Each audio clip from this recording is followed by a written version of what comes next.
नमस्कार प्यारे दोस्तों, जय श्री कृष्णा। दोस्तों, मैं गिरधारी पालीवाल और मेरे YouTube चैनल के ऑनलाइन प्लेटफॉर्म पर एक बार फिर से आप सभी का हार्दिक स्वागत है। प्यारे दोस्तों, हमारा टॉपिक चल रहा था वीकली करंट अफेयर्स यानी साप्ताहिक करंट अफेयर्स। जितने भी करंट अफेयर्स से संबंधित महत्वपूर्ण पॉइंट बनते हैं उन पर हम विस्तृत चर्चा करेंगे। तो दोस्तों, इस वीडियो को ज़्यादा से ज़्यादा शेयर कर दें और इसे लाइक कर दें और इस चैनल को जरूर सब्सक्राइब करें। तो दोस्तों, शुरू करते हैं आज के करंट अफेयर्स की क्लास को। और आज का सबसे महत्वपूर्ण करंट अफेयर्स का क्वेश्चन आपकी स्क्रीन पर इस प्रकार से है। क्वेश्चन कह रहा है कि पीएम नरेंद्र मोदी 5 फरवरी 2022 को रामानुजाचार्य की 216 फुट की मूर्ति का उद्घाटन कहां पर करेंगे? सिकंदराबाद, हैदराबाद, मुंबई, चेन्नई। तो दोस्तों, भारत के प्रधानमंत्री नरेंद्र मोदी जो 5 फरवरी 2022 को रामानुजाचार्य की 216 फुट की जो मूर्ति है इसका उद्घाटन हैदराबाद में करेंगे। कहां पर करेंगे? हैदराबाद में। अब रामानुजाचार्य से संबंधित इंपोर्टेंट पॉइंट पर डिस्कस कर लेते हैं। दोस्तों, प्रधानमंत्री नरेंद्र मोदी रामानुजाचार्य की 1000वीं जयंती मनाने के लिए 5 फरवरी 2022 को हैदराबाद में रामानुजाचार्य की 216 फुट की मूर्ति का उद्घाटन करेंगे। इन सेट में आपको मूर्ति दिखाई दे रही है। ये 216 फुट की मूर्ति है जो रामानुजाचार्य की 1000वीं जयंती पर भारत के प्रधानमंत्री नरेंद्र मोदी 5 फरवरी 2022 को इसका उद्घाटन करेंगे। रामानुजाचार्य 11वीं सदी के संत और क्रांतिकारी समाज सुधारक थे। प्रतिमा को समानता की मूर्ति यानी स्टेच्यू ऑफ इक्वलिटी भी कहा जाएगा। यह परियोजना 1000 करोड़ रुपए की लागत में बनाई गई। 1017 ईस्वी सन में रामानुज का जन्म दक्षिण भारत के तमिलनाडु प्रांत में हुआ। कहां पर हुआ? दक्षिण भारत के तमिलनाडु प्रांत में इनका जन्म हुआ। उन्होंने अत्यधिक भेदभाव के शिकार लोगों सहित लोगों के लिए मंदिरों के दरवाजे खोल दिए। स्टेच्यू ऑफ इक्वलिटी जो समानता की मूर्ति है, ये दुनिया की दूसरी सबसे ऊंची मूर्ति है जो बैठे हुए मुद्रा में है। ये दुनिया की दूसरी सबसे ऊंची मूर्ति स्टेच्यू ऑफ इक्वलिटी जो दुनिया की सबसे ऊंची मूर्ति है। ठीक है दोस्तों, अगला क्वेश्चन है, एयर इंडिया के नए चेयरमैन और प्रबंधक निदेशक सीएमडी किसे बनाया गया? आदित्य प्रकाश, विक्रम देवदत्त, मनीष कुमार, आलोक सिसोदिया। तो दोस्तों, एयर इंडिया के नए चेयरमैन और प्रबंधक किसे बनाया गया? विक्रम देवदत्त को। किसे? विक्रम देवदत्त को बनाया गया। और विक्रम देवदत्त 1993 बैच के आईएएस ऑफिसर रह चुके हैं। जेआरडी टाटा ने 1932 में टाटा एयरलाइंस की स्थापना की थी। इसके बाद 19 जुलाई 1946 को टाटा एयरलाइंस का जो नाम है वो बदलकर उनका नाम रख दिया गया एयर इंडिया लिमिटेड। ठीक है, देश के आज़ाद होने के बाद 1947 में एयर इंडिया की 49% हिस्सेदारी सरकार ने ले ली और वर्ष 1953 में इसका राष्ट्रीयकरण किया गया। 68 साल बाद 2021 में एयर इंडिया टाटा ग्रुप में वापस चली गई। नेक्स्ट क्वेश्चन है आज की करंट अफेयर्स का, हाल ही में पराक्रम दिवस कब मनाया गया? 20 जनवरी, 22 जनवरी, 23 जनवरी, 24 जनवरी। तो प्यारे दोस्तों, फिलहाल हाल ही में पराक्रम दिवस 23 जनवरी के दिन मनाया गया। ठीक है दोस्तों, पराक्रम दिवस है वो 23 जनवरी 2022 को सुभाष चंद्र बोस की 125वीं जयंती के उपलक्ष्य में मनाया गया।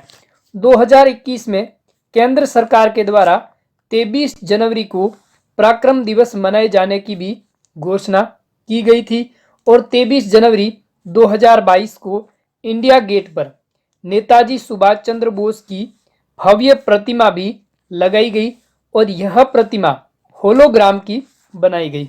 किसकी बनाई गई? होलोग्राम की। पहले इसी स्थान पर जॉर्ज पंचम की मूर्ति भी लगाई गई थी जिसे 1968 में हटा दिया गया था।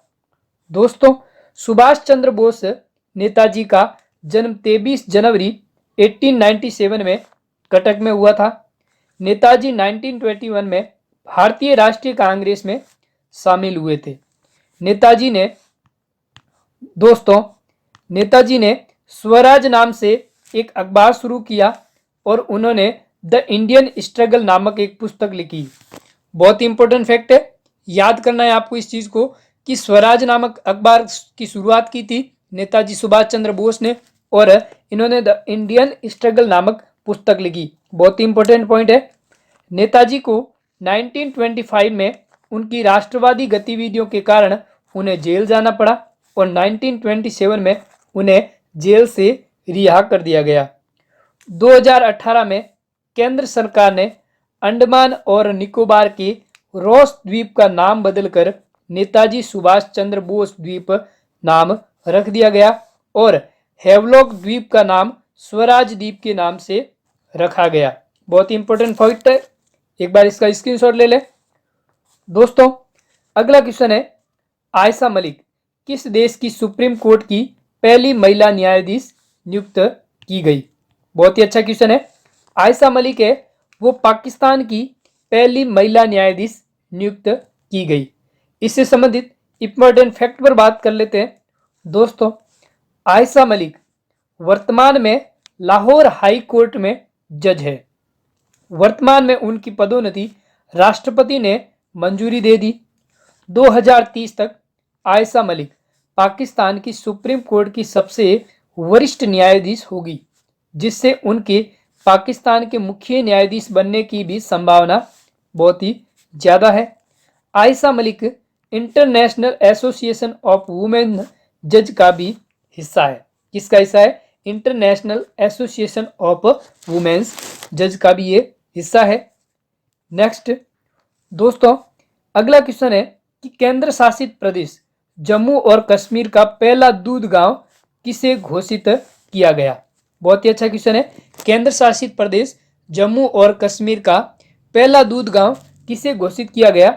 जेरिको। किसे? जेरिको। इससे संबंधित इंपॉर्टेंट फैक्टर बात कर लेते हैं। दोस्तों जम्मू कश्मीर प्रशासन ने रियासी जिलों में जेरी बस्ती को केंद्र शासित प्रदेश का पहला दूध गांव घोषित किया। जम्मू कश्मीर प्रशासन ने जेरी के लिए एकीकृत डेयरी विकास योजना IDDS के तहत 57 और डेयरी फार्मों की मंजूरी दी है। दूध गांव में 370 गायों के साथ 73 व्यक्तिगत डेयरी इकाइयां भी बनाई गई है। जम्मू कश्मीर सरकार ने कारीगरों और बुनकरों के लिए कारखंडर योजना का भी अनावरण किया है। कौन सी योजना चलाई गई है? कारखंडर योजना का भी अनावरण जम्मू कश्मीर सरकार द्वारा किया गया। दोस्तों जम्मू और कश्मीर बैंक ने 1 जनवरी 2022 को बलदेव प्रकाश को बैंक का प्रबंध निदेशक यानी CEO नियुक्त किया है। उपराज्यपाल जम्मू कश्मीर के मनोज सिन्हा। कौन है? मनोज सिन्हा, जिन्होंने 26 नवंबर 2021 को जम्मू कश्मीर के MA स्टेडियम में जम्मू कश्मीर की जिम्नास्टिक अकादमी का उद्घाटन भी किया। जम्मू और कश्मीर सरकार ने 11 अक्टूबर 2021 को उधमपुर जिले में पंचारी में अपनी पहली पर्यटक गांव परियोजना का भी शुभारंभ किया। कौन सी परियोजना? पहली पर्यटक गांव परियोजना का शुभारंभ जम्मू कश्मीर सरकार ने 11 अक्टूबर 2021 को किया। जम्मू कश्मीर सरकार ने कारीगरों और बुनकरों के लिए कारखंडर योजना का भी अनावरण किया। दोस्तों अगला क्वेश्चन है, हाल ही में सुभाष चंद्र बोस आपदा प्रबंध पुरस्कार 2022 किसे दिया गया? प्रोफेसर विनोद शर्मा, विद्युत मोहन, नलिनी चतुर्वेदी, कैलाश सत्यार्थी। बहुत ही अच्छा क्वेश्चन है। हाल ही में सुभाष चंद्र बोस आपदा प्रबंध पुरस्कार 2022 से किसे सम्मानित किया गया? प्रोफेसर विनोद शर्मा को इसे सम्मानित किया गया। दोस्तों बात करें विनोद शर्मा के बारे में तो व्यक्तिगत श्रेणी में यह प्रोफेसर विनोद शर्मा और संस्थागत श्रेणी में यह पुरस्कार गुजरात आपदा प्रबंध संस्थान को दिया गया। प्रोफेसर विनोद शर्मा राष्ट्रीय आपदा प्रबंध केंद्र के संस्थापक समन्वयक रह चुके हैं, जिसे अब राष्ट्रीय आपदा प्रबंधन संस्थान के नाम से भी जाना जाता है। 2021 में stable environment and ecological development society को संस्थागत श्रेणी में, व्यक्तिगत श्रेणी में डॉक्टर राजेंद्र कुमार भंडारी को यह पुरस्कार दिया गया। दोस्तों, सुभाष चंद्र बोस आपदा प्रबंधन पुरस्कार की बात करें तो इसकी घोषणा 23 जनवरी को नेताजी सुभाष चंद्र बोस की जयंती पर की गई। कौन सा पुरस्कार? सुभाष चंद्र बोस आपदा प्रबंधन जो पुरस्कार है, इसकी जो घोषणा है वो 23 जनवरी को सुभाष चंद्र बोस की जयंती पर की गई। इस पुरस्कार में एक संस्थान को 51 लाख रुपए नगद और एक प्रमाण पत्र व एक व्यक्ति को 5 लाख रुपए और एक प्रमाण पत्र दिया जाता है। यह आपदा प्रबंधन क्षेत्र में किसी संस्थान या व्यक्ति द्वारा किए गए कार्यों को मान्यता देने के लिए यह पुरस्कार दिया जाता है।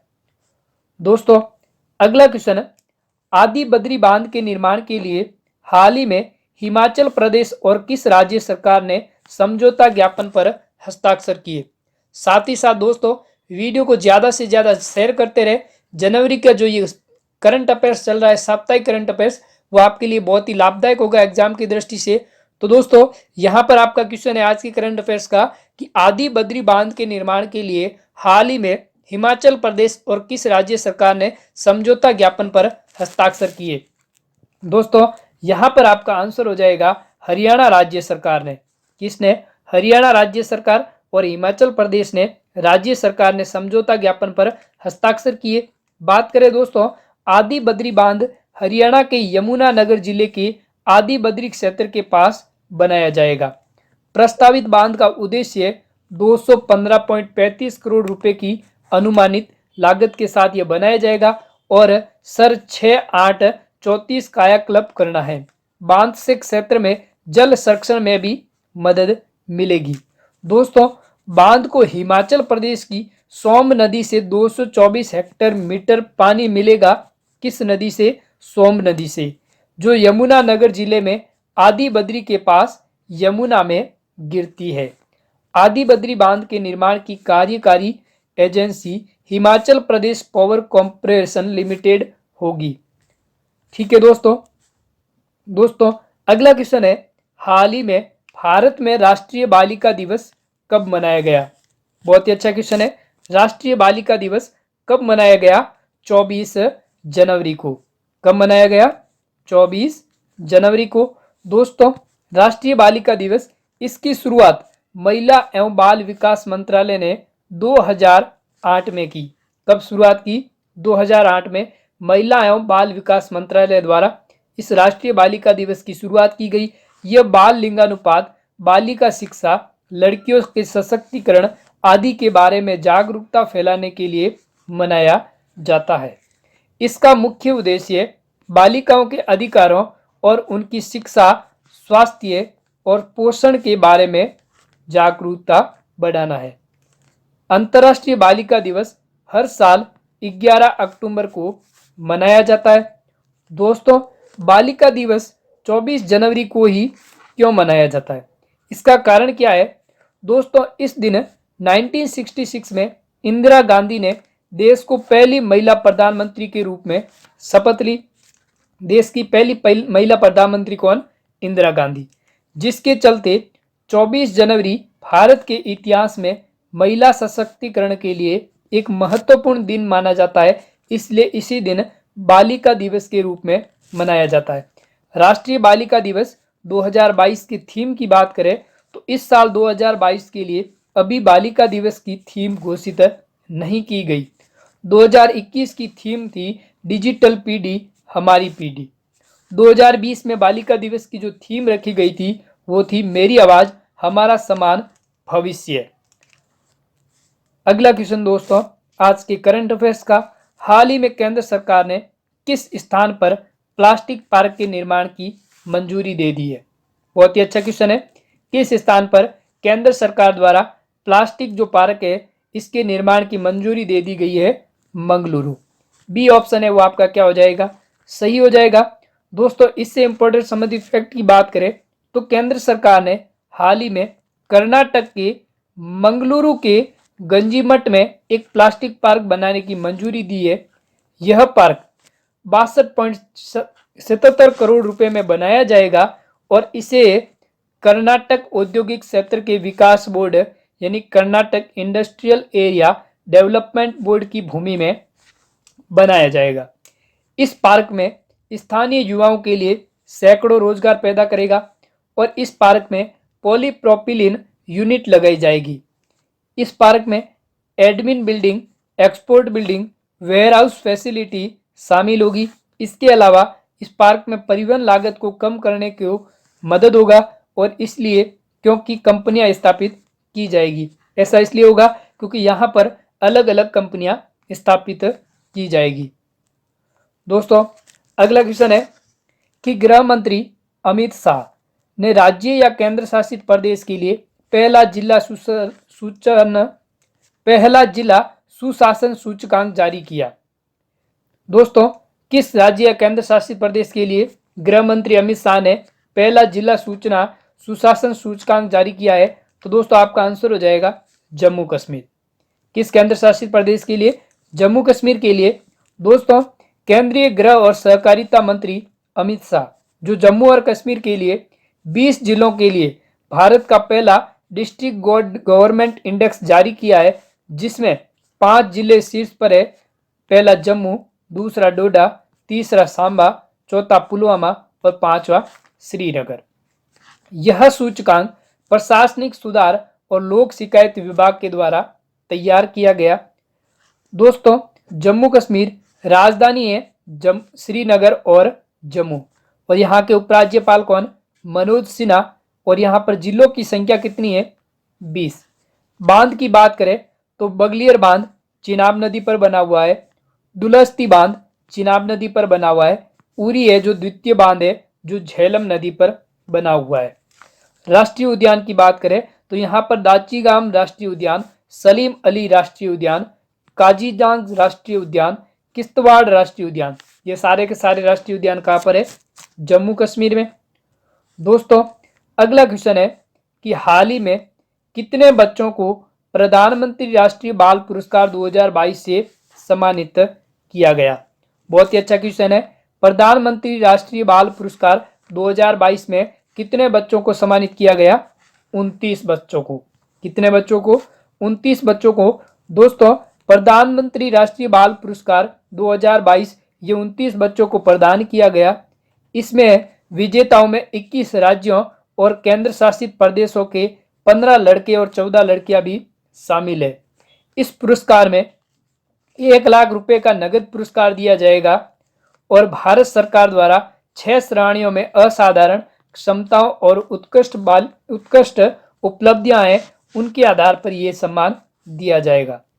दोस्तों इन श्रेणी में दिए गए पुरस्कार है नवाचार श्रेणी में दिया जाता है, समाज सेवा श्रेणी में दिया जाता है, शैक्षिक, खेल, कला और संस्कृति और बहादुरी के क्षेत्र में यह सम्मान दिया जाता है।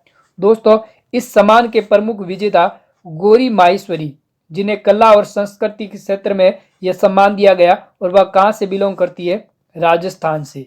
शिवांगी काले, जिन्हें बहादुरी में महाराष्ट्र से बिलोंग करती है। शिवम रावत नवाचार के क्षेत्र में उत्तराखंड से बिलोंग करती है। जूही अभिजीत कर नवाचार क्षेत्र महाराष्ट्र से। अवि शर्मा शैक्षिक क्षेत्र में मध्य प्रदेश से। तेलुकुंता विराट चंद्र खेल के क्षेत्र में तेलंगाना से। दोस्तों अगला क्वेश्चन, नवीं राष्ट्रीय महिला आइस हॉकी चैंपियनशिप किसने जीती? उत्तराखंड, हिमाचल प्रदेश, लद्दाख, सीआरपीएफ। तो दोस्तों 9वीं राष्ट्रीय महिला हॉकी चैंपियनशिप का जो आयोजन हुआ वो किसने जीता? लद्दाख ने। दोस्तों इससे संबंधित इंपॉर्टेंट फैक्ट है, उस पर बात कर लेते हैं। तो दोस्तों लद्दाख की महिला टीम ने हिमाचल प्रदेश में 9वीं राष्ट्रीय महिला हॉकी आइस कप है जिसकी चैंपियनशिप बनी है national women's ice hockey championship, किसने जीती? लद्दाख की महिला टीम ने। इस चैंपियनशिप का आयोजन ice hockey association of India द्वारा हिमाचल प्रदेश के लाहौल समिति जिले के काजा क्षेत्र में इसका आयोजन किया गया। इस चैंपियनशिप में दिल्ली, लद्दाख, हिमाचल प्रदेश, चंडीगढ़, तेलंगाना और भारत तिब्बत सीमा पुलिस की कुल 6 टीमों ने भाग लिया। कितनी टीमों ने? 6 टीमों ने इसमें भाग लिया। दोस्तों अगला क्वेश्चन आपकी स्क्रीन पर कि हाल ही में 20वें ढाका अंतर्राष्ट्रीय फिल्म समारोह में किस फिल्म ने एशियाई फिल्म प्रतियोगिता खंड में सर्वश्रेष्ठ फिल्म का पुरस्कार जीता? बहुत ही अच्छा क्वेश्चन है। ऑप्शन है कुजंगल फ्रॉम इंडिया, आईना याल, धाकड़ या बाहुबली। दोस्तों जो 20वां ढाका अंतर्राष्ट्रीय फिल्म समारोह हुआ उसके अंदर कुजंगल फ्रॉम इंडिया नामक जो मूवी है जिसको यह सर्वश्रेष्ठ पुरस्कार दिया गया। इससे संबंधित इंपॉर्टेंट फैक्ट पर बात करें तो 20वें ढाका अंतर्राष्ट्रीय फिल्म समारोह का जो आयोजन है PS विनोद राय निर्देशित फिल्म कुंजंगल फ्रॉम इंडिया ने एशियाई फिल्म प्रतियोगिता खंड में सर्वश्रेष्ठ फिल्म का पुरस्कार प्राप्त किया। इसमें 70 देशों की 225 फिल्में प्रदर्शित की गई। ढाका अंतर्राष्ट्रीय फिल्म समारोह 15 से 23 जनवरी के बीच ढाका के विभिन्न स्थानों पर प्रदर्शित किया गया। अगला क्वेश्चन है दोस्तों कि हाल ही में थिरु आर नागास्वामी का निधन हो गया, वो क्या थे? पुरातत्वविद, फुटबॉलर, कवि, क्रिकेटर। तो दोस्तों थिरु आर नागास्वामी जिनका हाल ही में निधन हुआ वो क्या थे? पुरातत्वविद।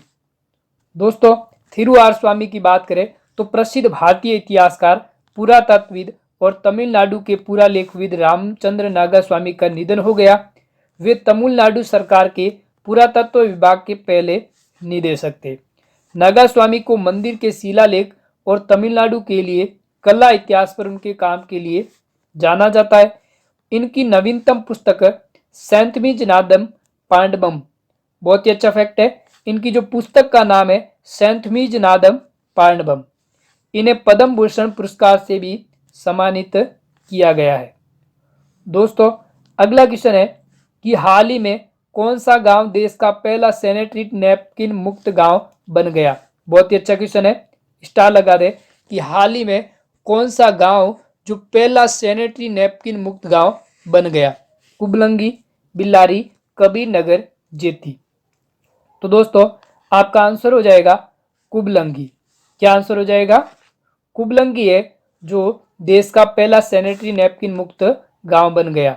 दोस्तों केरल के एर्नाकुलम जिले में कुबलंगी देश का पहला सैनिटरी नैपकिन मुक्त गांव बन गया। अवलकेई नामक पहल के तहत 18 वर्ष और उससे अधिक उम्र की महिलाओं को लगभग 5000 मासिक धर्म कम वितरित किए गए। दोस्तों अगला क्वेश्चन, साथ ही साथ दोस्तों जितना हो सके वीडियो को ज़्यादा से ज़्यादा शेयर कर दे और इसे लाइक कर दे। बहुत ही इंपॉर्टेंट क्लास है, करंट अफेयर्स के लिहाज से देखा जाए तो एग्जाम की दृष्टि से बहुत ही महत्वपूर्ण है। क्वेश्चन कह रहा है कि हाल ही में ICC अवार्ड 2021 घोषित किए गए। इनमें पुरुष क्रिकेट ऑफ द ईयर का अवार्ड किसे दिया गया? विराट कोहली, रोहित शर्मा, शाहीन अफरीदी, बाबर आजम। तो दोस्तों ICC अवार्ड 2021 जो घोषित किया गया इसमें पुरुष क्रिकेट ऑफ द ईयर का अवार्ड पाकिस्तान के गेंदबाज शाहीन अफरीदी को दिया गया। सी आंसर है जो आपका क्या होगा? सही होगा। दोस्तों इससे संबंधित इंपॉर्टेंट फैक्ट पर बात करें तो जो हाल ही में इंटरनेशनल क्रिकेट काउंसिल के द्वारा 23 जनवरी और 24 जनवरी 2022 को ICC अवार्ड 2022 की घोषणा की गई। इन पुरस्कारों में उन खिलाड़ियों को चुना जाता है जो साल में सर्वश्रेष्ठ प्रदर्शन करते हैं। दोस्तों ICC महिला क्रिकेट ऑफ द ईयर की बात करें तो इसमें राचेल हेडो फ्लिंट ट्रॉफी स्मृति मंदाना को दिया गया और ICC mains cricket of the year के लिए sir Garfield Sobers trophy Shaheen Afridi जो पाकिस्तान के गेंदबाज है उन्हें यह सम्मान दिया गया। दोस्तों ICC 2021 अवार्ड्स की बात करें तो ICC umpire of the year का अवार्ड मराइस इरास्मस को दिया गया। ICC men's T20 cricket of the year का अवार्ड मोहम्मद रिजवान पाकिस्तान के खिलाड़ी इन्हें यह दिया गया। ICC महिला T20 cricket of the year का अवार्ड टेमी ब्यूमॉन्ट इंग्लैंड की खिलाड़ी। ICC emerging men's cricket of the year का अवार्ड जनमन मालन दक्षिण अफ्रीका के खिलाड़ी। ICC emerging women's cricket of the year Fatima सना पाकिस्तान के। ICC men's associate cricket of the year का सम्मान जिसान मकसूद ओमान की। ICC महिला associate cricket of the year का सम्मान एंड्रिया में जेपेडा ऑस्ट्रेलिया की खिलाड़ी। और ICC men's one day cricket of the year का इनाम बाबर आजम पाकिस्तान की खिलाड़ी और आईसीसी महिला ODI cricket of the year का इनाम लिजेल ली दक्षिण अफ्रीका की खिलाड़ी को यह सम्मान दिया गया। साथ ही साथ दोस्तों स्क्रीनशॉट लेते रहे। अगला question, Indian premier league RPSG group के स्वामित्व वाली लखनऊ फ्रेंचाइजी को क्या कहा जाएगा? दोस्तों इंडियन प्रीमियर लीग आईपीएल जो इस बार नया संस्करण होने जा रहा है 2022 का, जिसके अंदर आरपीएसजी ग्रुप की स्वामित्व वाली लखनऊ फ्रेंचाइजिंग टीम का नाम क्या रखा गया? Lucknow super giants. ये आंसर है वो आपके सही हो जाएगा। मोस्ट इंपोर्टेंट क्वेश्चन है, स्टार लगा दे, एग्जाम में छप सकता है। तो इस टीम को क्या नाम से जाना जाएगा? Lucknow super giants. दोस्तों 2022 से दो आईपीएल में लखनऊ और अहमदाबाद दो नई टीमें जोड़ी गई। इस बार जो 2022 का आईपीएल का जो संस्करण होने जा रहा है उसमें दो नई टीमें और जोड़ी गई, जिसमें लखनऊ और Ahmedabad. Lucknow super giants team के कोच एंडी फ्लावर। कौन है इनके coach? Andy flower. Lucknow super giants के कप्तान के रूप में केएल राहुल भारतीय खिलाड़ी है जिन्हें कप्तान चुना गया। और लखनऊ सुपर जायंट्स टीम का स्वामित्व आरपी संजीव गोयनका ग्रुप के पास है। इसके मालिक कौन है? आरपी संजीव गोयनका। आपसे एग्जाम में पूछ सकते हैं। इस बार ये दो नई टीमें जोड़ी जा रही है आईपीएल 2022 में, जिसके अंदर लखनऊ और अहमदाबाद की टीमें होगी। लखनऊ की लखनऊ सुपर जायंट्स टीम है जिसके कोच कौन है? Andy flower. और इसके जो कैप्टन के रूप में किसे चुना गया? केएल राहुल, भारत के विकेट कीपर बल्लेबाज। और लखनऊ सुपर जायंट्स टीम का जो स्वामित्व यानी इनके जो मालिक है वो मालिक कौन है? आरपी संजीव गोयनका। स्क्रीनशॉट ले ले। दोस्तों अगला क्वेश्चन है, क्वेश्चन कह रहा है कि हाल ही में किसने सैयद मोदी इंटरनेशनल खिताब 2022 का अपने नाम किया? पीवी सिंधु, ज्वाला गुट्टा, मालविका बेंसोड़ा, साइना नेहवाल। बहुत ही अच्छा क्वेश्चन है। क्या आंसर हो जाएगा इसका? पीवी सिंधु, जिसे सैयद मोदी इंटरनेशनल खिताब 2022 से नवाजा गया। इससे संबंधित इंपॉर्टेंट फैक्ट पर बात कर लेते हैं। तो दोस्तों पीवी सिंधु जो 2 बार ओलंपिक पद विजेता, जिन्होंने भारत की ही मालविका बंसुड़ा को सीधे गेम में हराकर Syed Modi international badminton tournament 2022 का खिताब अपने नाम किया। इन्होंने किससे हराया? मालविका बंसुड़ा को। सिंधु का यह दूसरा सैयद मोदी इंटरनेशनल खिताब है। इससे पहले उन्होंने 2017 में भी इसे BWUF विश्व टूर सुपर 300 टूर्नामेंट का खिताब भी अपने नाम किया था। दोस्तों सैयद मोदी इंटरनेशनल 2022 के खिताब की बात करें तो इसका आयोजन 18 से 23 जनवरी 2022 के बीच लखनऊ में किया गया। दोस्तों इस बार पुरुष एकल का खिताब 9 मैच घोषित किया गया, क्योंकि फाइनलिस्ट में से एक खिलाड़ी को कोविड-19 पॉजिटिव पाया गया, जिसके कारण इसका जो फाइनल का मुकाबला है वो नहीं हो पाया। ईशान भटनागर और तनिषा कास्ट्रो की भारतीय जोड़ी ने टी हेमा नागेंद्र बाबू और श्रीवेदिया गुराजादा को सीधे गेम में हराकर मिश्रित युगल का खिताब है जो अपने नाम किया। तो दोस्तों सैयद मोदी इंटरनेशनल 2022 का जो ये सम्मान समारोह है, इसका आयोजन 18 से 23 जनवरी के बीच लखनऊ में किया गया। प्यारे दोस्तों हाल ही में बात करें बैडमिंटन टूर्नामेंट जीतने वाले खिलाड़ियों की, तो BWF विश्व चैंपियनशिप 2021 का खिताब लोहकिन यू सिंगापुर ने जीता। 2022 इंडियन ओपन बैडमिंटन का खिताब लक्ष्य सेन ने जीता। BWF वर्ल्ड बैडमिंटन चैंपियनशिप रजत पदक किसने जीता? Kidambi Srikanth. BWF world tour finals 2021 का खिताब पीवी सिंधु ने। 2021 Indonesia master tournament Kento Momota जो जापान के, इन्होंने इस खिताब को अपने नाम किया। अगला क्वेश्चन दोस्तों, खेलों में उत्कृष्टता के लिए नीरज चोपड़ा को कौन सा पुरस्कार दिया गया? बहुत ही अच्छा क्वेश्चन है। एग्जाम की दृष्टि से देखा जाए तो पूछा जा सकता है कि खेलों में उत्कृष्टता के लिए नीरज चोपड़ा जो अभी ओलंपिक में गोल्ड मेडलिस्ट थे, इनको कौन से सम्मान से नवाजा गया? परम विशिष्ट सेवा मंडल। बहुत ही अच्छा क्वेश्चन है, ये आंसर आपका सही हो जाएगा। दोस्तों बात करें नीरज चोपड़ा की, तो इन्होंने ओलंपिक 2021 में भारत का पहला एथलेटिक्स स्वर्ण पदक जीतकर इतिहास अपने नाम किया। वह भारतीय सेना में 4 राजपूताना राइफल्स के साथ सूबेदार है। उन्होंने खेलों में उत्कृष्टता के लिए 2020 में परम विशिष्ट सेवा मंडल से सम्मानित किया गया। नीरज चोपड़ा को 2018 में अर्जुन पुरस्कार से भी सम्मानित किया गया था।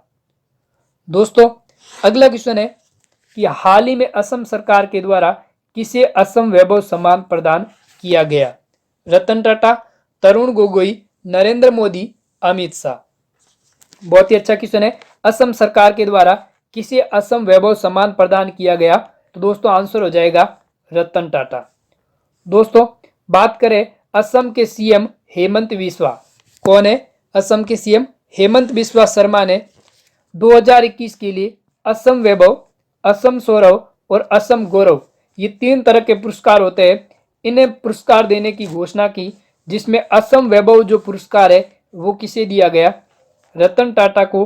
और असम सौरव पुरस्कार है वो दीपक चंद जैन, लवलीना बोरगोहेन, प्रोफेसर कबलेंदु देव क्रोरी, डॉक्टर लक्ष्मण एस और नील पवन बरुआ, इन्हें असम सौरव पुरस्कार दिया गया। और असम गौरव पुरस्कार की बात करें तो दोस्तों सबसे पहले बात करते हैं असम वैभव सम्मान। यह असम राज्य का सर्वोच्च नागरिक पुरस्कार है। कौन सा? असम वैभव सम्मान। और इस पुरस्कार में 5 लाख नगद इनाम दिया जाता है और प्राप्तकर्ता अपने पूरे जीवन में सरकारी खर्च पर चिकित्सा उपचार का लाभ उठा सकता है। असम वैभव सम्मान ये सर्वोच्च नागरिक पुरस्कार है असम राज्य का। और दोस्तों रतन नवल टाटा, पूरा नाम क्या है इनका? रतन नवल टाटा, ये एक उद्योगपति और टाटा सन्स के पूर्व अध्यक्ष है। 1990 में 2012 तक, अक्टूबर 2016 से फरवरी 2017 तक टाटा समूह के अध्यक्ष के साथ साथ अंतरिम अध्यक्ष भी रह चुके। उन्हें 2008 में पद्म विभूषण और 2000 में पद्म भूषण इनाम से भी सम्मानित किया गया। तो दोस्तों इन्हें 2008 में पद्म विभूषण और 2000 में पद्म भूषण भी सम्मान दिया गया। दोस्तों अगला क्वेश्चन बहुत ही अच्छा क्वेश्चन। गणतंत्र दिवस 2022 के अवसर पर कुल कितने पुलिस कर्मियों को वीरता के लिए पुलिस पदक सहित राष्ट्रपति पदक से भी सम्मानित किया गया? बहुत ही अच्छा क्वेश्चन है। तो दोस्तों यहां पर आपका आंसर हो जाएगा 300। ए ऑप्शन आपका सही हो जाएगा। दोस्तों जम्मू कश्मीर के पुलिस कर्मियों के शौर्य के लिए 115 पुलिस पदक से सम्मानित किया गया, जो 2022 के लिए किसी भी पुलिस बल से अधिक संख्या है। इसके बाद सीआरपीएफ को 30, छत्तीसगढ़ पुलिस को 10 और ओडिशा पुलिस को 9 और महाराष्ट्र पुलिस को 7 पदक भी दिए गए। 42 कर्मियों को अग्निशमन सेवा पदक से भी सम्मानित किया गया। दोस्तों अगला क्वेश्चन आज की करंट अफेयर्स का बहुत ही अच्छा क्वेश्चन। साथ ही साथ दोस्तों जितना हो सके वीडियो को ज़्यादा से ज़्यादा शेयर करें और इसे लाइक करें। दोस्तों क्वेश्चन है कि जनवरी 2022 में कितने आज़ादी का अमृत महोत्सव मनाने के लिए एक विशेष ट्रेन शुरू की? क्वेश्चन क्या है? जनवरी 2022 में किसने आज़ादी का अमृत महोत्सव मनाने के लिए एक विशेष ट्रेन शुरू की? तो आपका आंसर हो जाएगा दिल्ली मेट्रो। ये आंसर है वो आपका क्या हो जाएगा? सही हो जाएगा। दोस्तों Delhi metro rail corporation Yamuna bank metro station पर चल रहे आज़ादी का अमृत महोत्सव एक हिस्से के रूप में एक मेट्रो ट्रेन को हरी झंडी दिखाई गई। यह ट्रेन तब तक चलाई जाएगी जब तक आज़ादी का अमृत महोत्सव कार्यक्रम चलता रहेगा। दोस्तों कोचों को इतिहास को दर्शाने वाली तस्वीरें और नारों के कोलाज से भी सजाया गया। ये जो दिल्ली मेट्रो ट्रेन है इसके जो कोच है उन्हें इतिहास को दर्शाने वाली तस्वीर और कोलाज और नारों के कोलाज से भी इसे सजाया गया। दोस्तों अगला क्वेश्चन, किसने सीमा सड़क सुरक्षा संगठन बीआरओ के 10 कर्मियों को पहली बार प्रशंसा प्रमाण पत्र से सम्मानित किया? आर के माथुर, अमित शाह, नरेंद्र मोदी, रामनाथ कोविंद। बहुत ही अच्छा क्वेश्चन है। तो दोस्तों सीमा सुरक्षा संगठन बीआरओ के 10 कर्मियों को पहली बार प्रशंसा प्रमाण पत्र से सम्मानित किया आर के माथुर। ये ऑप्शन आपका सही हो जाएगा। दोस्तों लद्दाख के उपराज्यपाल आर के माथुर, जो इन साइड में आपको फोटो दिखाई दे रही है, इन्होंने पुरस्कार प्राप्तकर्ताओं में लखन कुमार सिंह, अविनाश चंद्र, पवन शर्मा, रमेश के जैसे कुछ नाम भी इसमें शामिल है।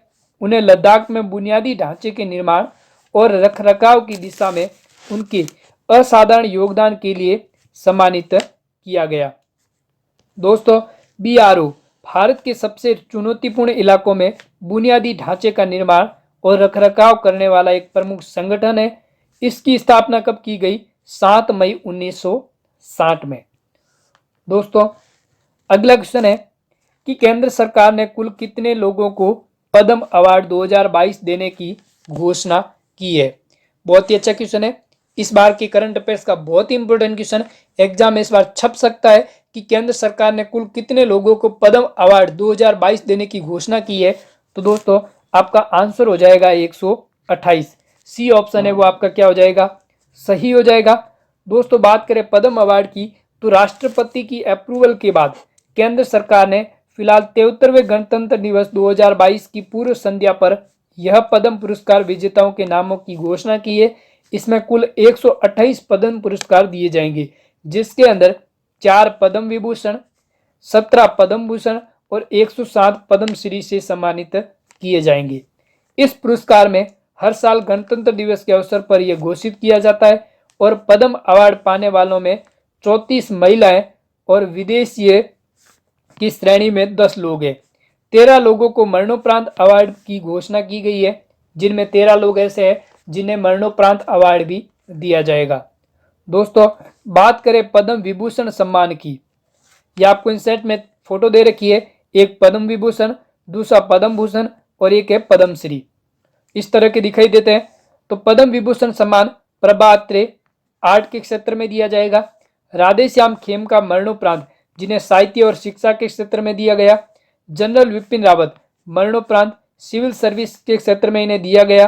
कल्याण सिंह मरणोपरांत पब्लिक अफेयर्स के क्षेत्र में इनको ये पद्म विभूषण सम्मान से सम्मानित किया गया।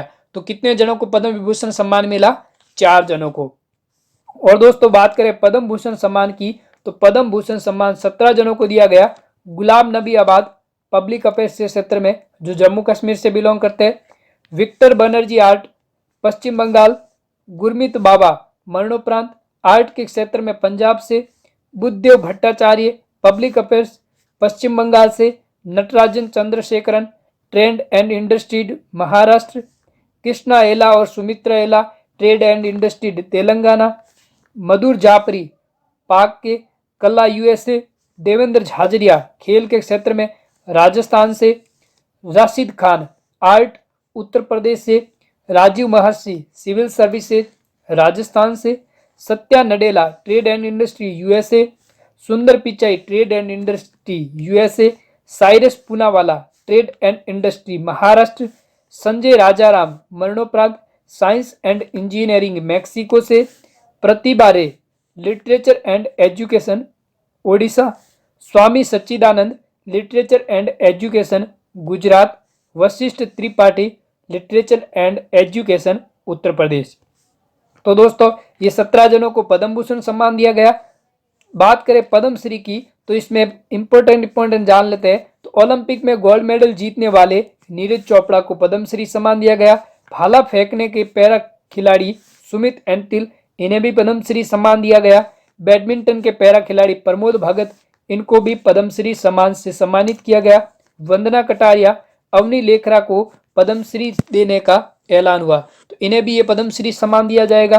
तो ये तीनों चारों खिलाड़ी है। Gold medalist Neeraj Chopra Olympic के, भाला फेंकने के पैरा खिलाड़ी सुमित एंटिल, बैडमिंटन के पैरा खिलाड़ी प्रमोद भगत, वंदना कटारिया, अवनी लेखरा, इन्हें भी पद्मश्री सम्मान दिया गया। दोस्तों, बात करें अगले इंपॉर्टेंट क्वेश्चन की तो हाल ही में भ्रष्टाचार धारणा सूचकांक 2021 में भारत की कौन सी रैंक है? 85, 86, 87, 88।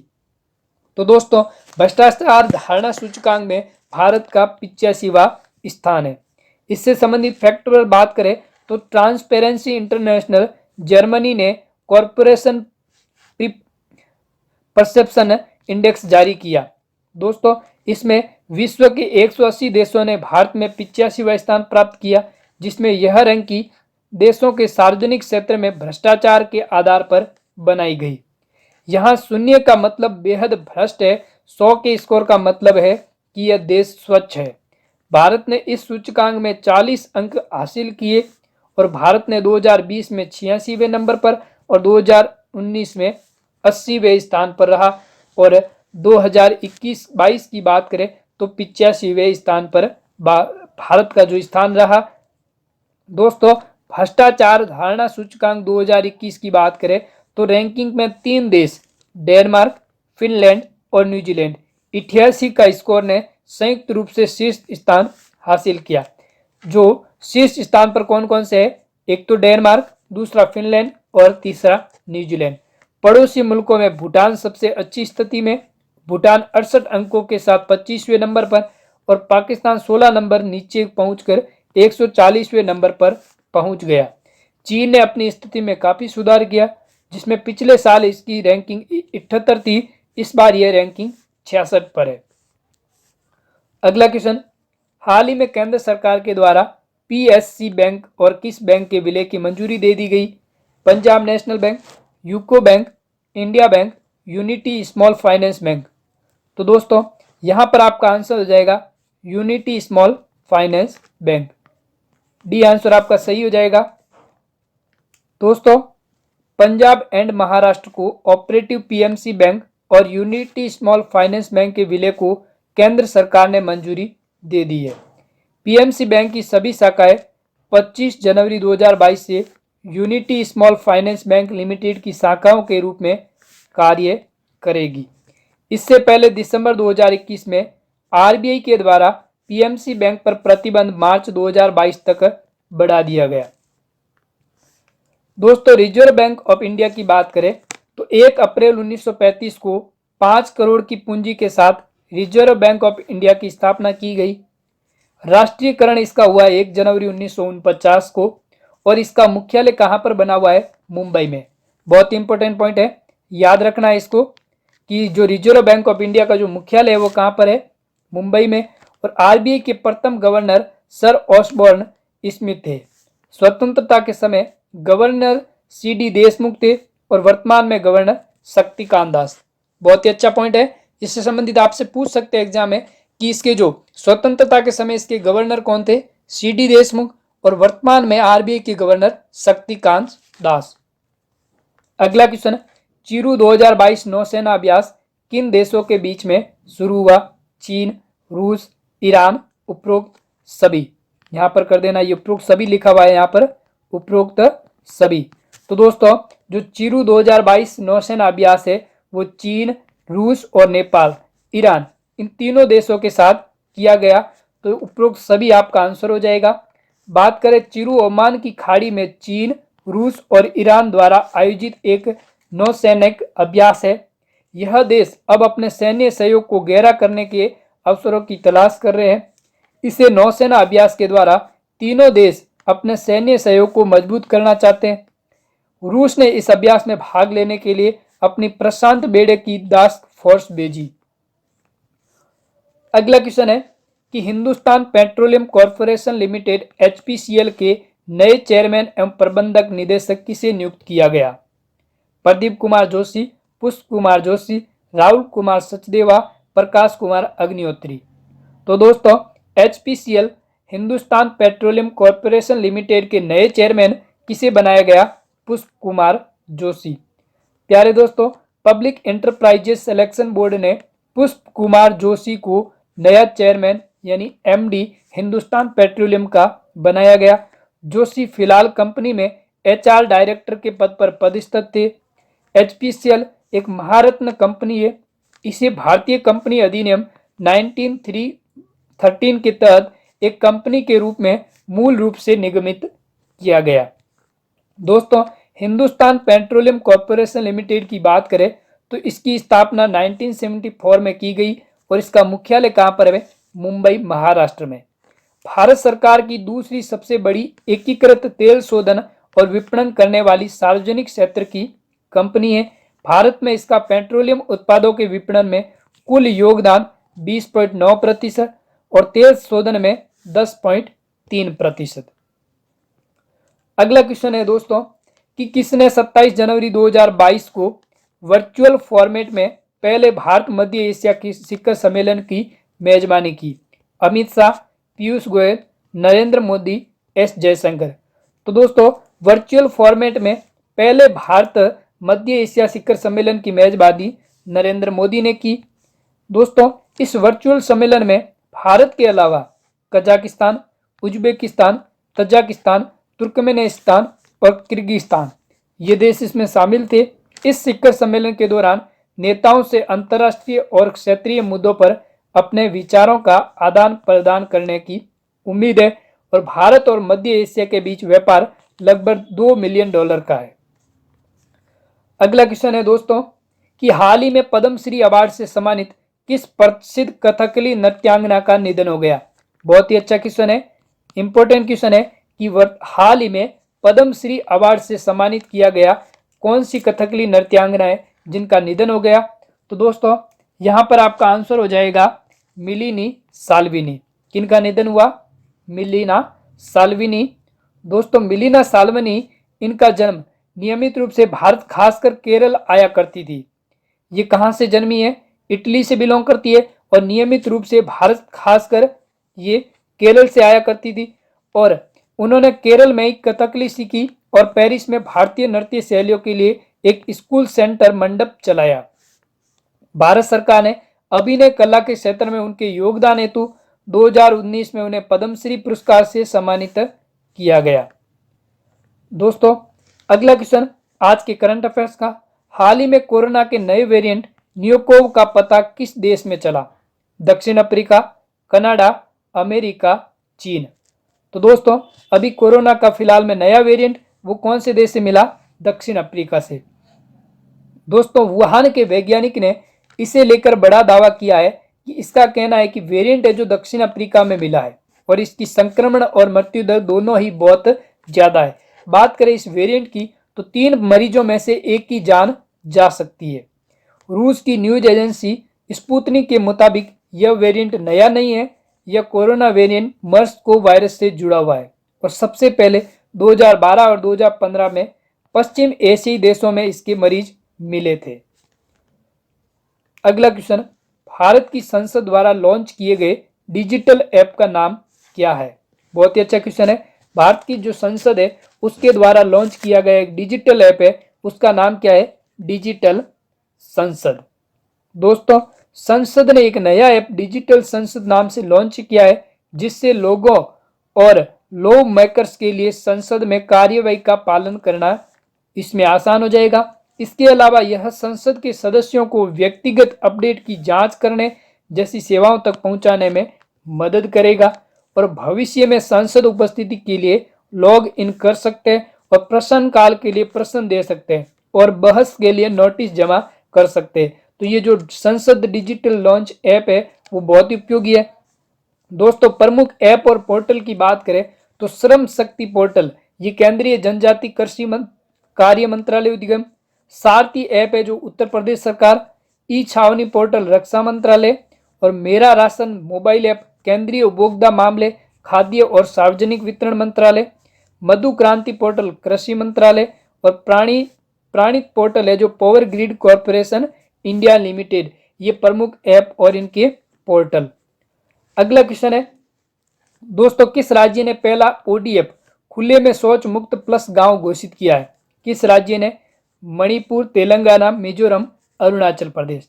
तो कौन से राज्य ने?